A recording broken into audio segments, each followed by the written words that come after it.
New Zealand acts fast-track plan for a treaty principles bill. Great news update. We should not assume that the treaty principles bill will die a natural death after the 6-month-long select committee hearing. This is how we could still have a treaty principles referendum regardless of what happens with the bill's first reading in Parliament or the select committee's findings.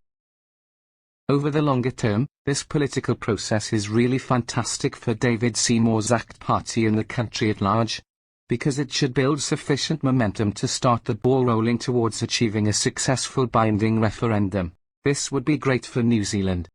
Sometimes you have to climb mountains to achieve small goals, but once we get there and down the other side, all New Zealanders, Maori and non-Maori alike, will quickly realize defining the treaty principles into law is what the country should have done all along, but ages ago. This is how we could still get a referendum.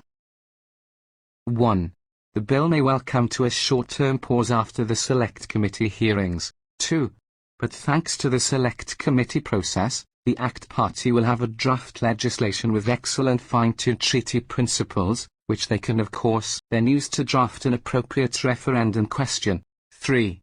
The New Zealand ACT Party plus groups like Hobson's Pledge and WhangāreiTim would then have a whole year to easily force a citizens-initiated referendum by gathering 10% of eligible voters' signatures to trigger it. 4. New Zealand First, ACT and National should agree to hold the referendum alongside the next election, which would then in turn also boost referendum participation. 5. When National, New Zealand First and ACT form the next government, then the New Zealand ACT Party won't need to ask for another referendum. They'd be saying we went to the people, and 60% or more Kiwis voted to support the treaty principles bill being legislated for, so let's do this.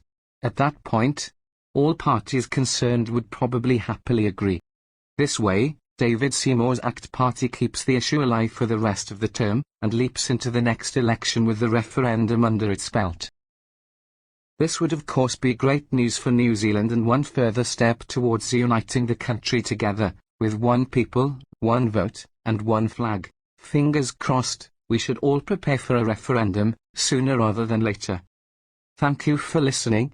Geraint, on behalf of WhangāreiTim.